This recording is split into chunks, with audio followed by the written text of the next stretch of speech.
Were you guys surprised to see Bob Cutlass magically resurface in Cars 3 after being absent in Cars 2 for some unknown reason?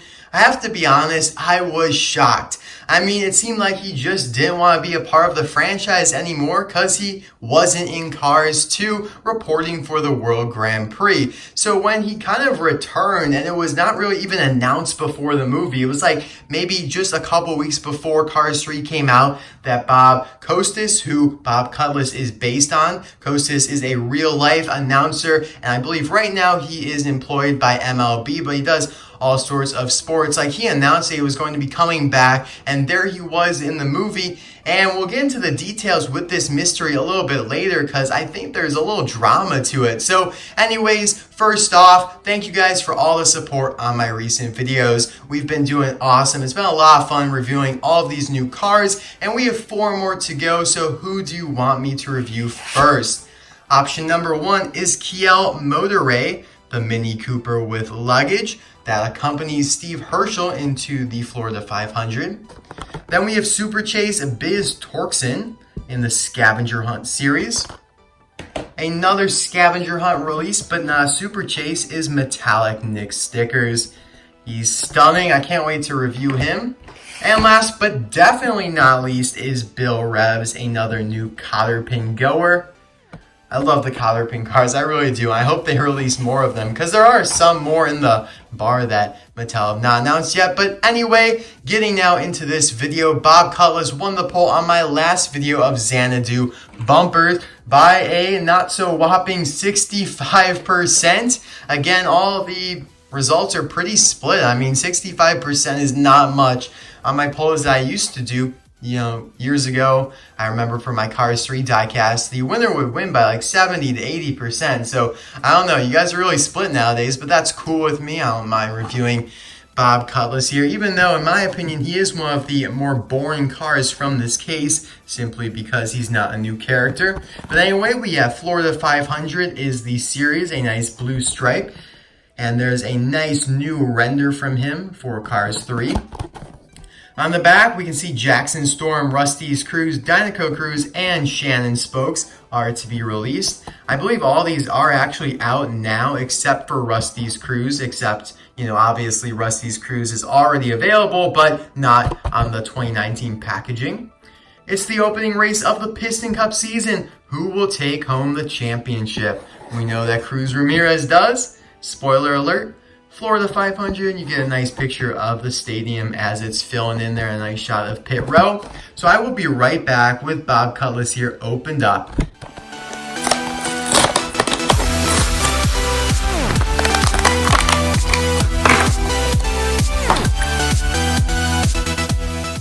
Alright, so here is Bob out of the package, and he looks awesome. By my first glance, he definitely seems to be a different model compared to the Bob Cutlass that we got released for Cars 1, and we'll compare them in a couple seconds here. But first, his appearance in Cars 3 and the drama. So first, there's a couple of pictures of him from Cars 3. He mainly appeared toward the end, during the Florida 500, but he really appeared throughout, narrating all of the races and, when McQueen crashed. So he's always up there in the box with Darrell Cartrip, who we've yet to get an official release for from Cars 3, even though I'm sure he's probably pretty similar. I thought Bob was pretty similar, but as you can see, they made a way to make him look almost like a different character.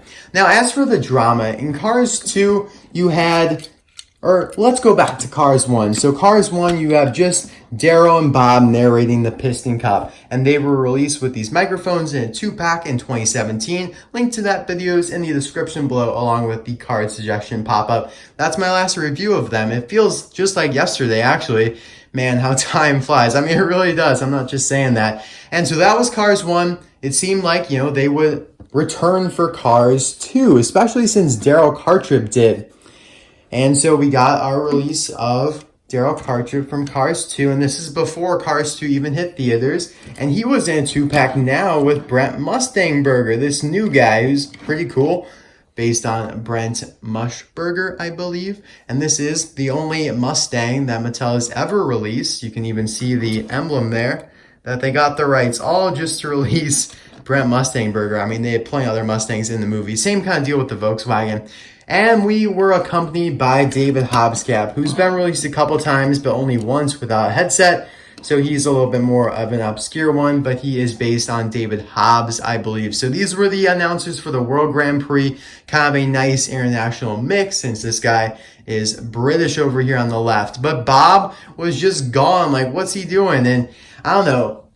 I would say it's understandable here. Like, maybe Bob's doing the Piston Cup back at home. Darrell got a special opportunity. But what I find super weird is that Brent Mushburger was actually supposed to reprise his role as Brent Mustangberger in Cars 3. You can see that picture there. They had the die cast ready. He had the yellow headset that we see featured on pretty much most of the reporters on the field, like Chick Hicks and Shannon Spokes, along with even Biz Torqsen here. And he just was not in the movie at all. It was super weird. And I feel like Bob Cutlass, like last second, or Bob Costas was like, all right, I'll do it, fine. And then they're like, all right, Brent, you get out of here. We got somebody else. That's honestly how I felt like it would probably have gone down, just because of how weird it all was. Or maybe there was going to be another scene with Brent Mustangberger that they simply just cut from the movie. But to bring back a big name just like that and then to simply cut it, like, I don't know. It's a little shady to me. Let me know your thoughts in the comment section below. I don't know what really went down, but something went down for sure. So anyway, as for Bob Cutlass here, we're going to dive into the review of him by comparing him to the original. This is the very, very original version from 2007, I think, when he originally came out. And then this version here is from 2017. So they're pretty much the same, just a little bit brighter, more vibrant colors, and a little sharper done on the newer version. The mouth is a little different as well, but I compare these more in my review that I just directed you guys toward. The license plates are also slightly different. You can see that RSN is a little bit bolder, but we're going to just compare him to the newer version today. So this is like the first time Thailand's ever taken a shot at Bob Cutlass. And, you know, for most of the cars, it's their first shot. And you can definitely see that they shortened up a little bit. You know, I'm fine with it. It's not a big change, but you can definitely see that he's a little shorter. Perhaps he is a little thinner as well. Definitely looks like that. And maybe even a little shorter than the original as well. And now that is just the size, which can be easily overlooked from a distance. The color, like, sure, maybe he got a new paint job, and in the Cars 3 movie, he didn't look that much different. Like, you know, we were looking at the screenshots before, maybe it's the new animation, but really to go from like a dark gunmetal gray to like a bright gray like this, it's super weird, and that's why I really am not a huge fan of this Cars 3 version of Bob Cutlass. The eyes are okay on this one, but they certainly do look a little strange. He looks not confident. The smile is very wide, doesn't seem to go with the eyes there. Very kind of strange looking. I don't really mean to bash Bob. I mean, I really do like the diecast for sure. Just a little strange to me. You know, the color is insanely different. I do like the wheels better though. The wheels are, I think, cooler. They have a little bit more of a flair to them instead of being pretty bold or just, I don't know, a little flashy. These ones are a little bit more classy. He has this like gold stripe on the side too, which is obviously new. I mean, that little, I don't know, indentation or divot is on this older version, but it's obviously not painted. He also got an RSN sticker for Racing Sports Network, who he works for. Now, all the reporters report back to Racing Sports Network, like Bob or Chick Hicks. What am I talking about? You know, you have Chick Hicks there. You have Shannon Spokes. Natalie Stern doesn't have anything. I do have this canceled SUV cameraman from Cars 1 that has RSN, and RSN was for the World Grand Prix, so it's a pretty big company. Not entirely sure if Darrell Cartrip got one of these decals for Cars 3 as well, since we don't have a version yet, and there's really not a good shot of it in the movie. I didn't even know he had this decal until I saw the diecast version. But upon further inspection, you can see it in the movie. His license plate is R08-26E. Now, this clearly is some sort of initials and a birthday, but it's definitely not Bob Costas because BC is not RE, and I don't believe Bob Costas' birthday is August 26th.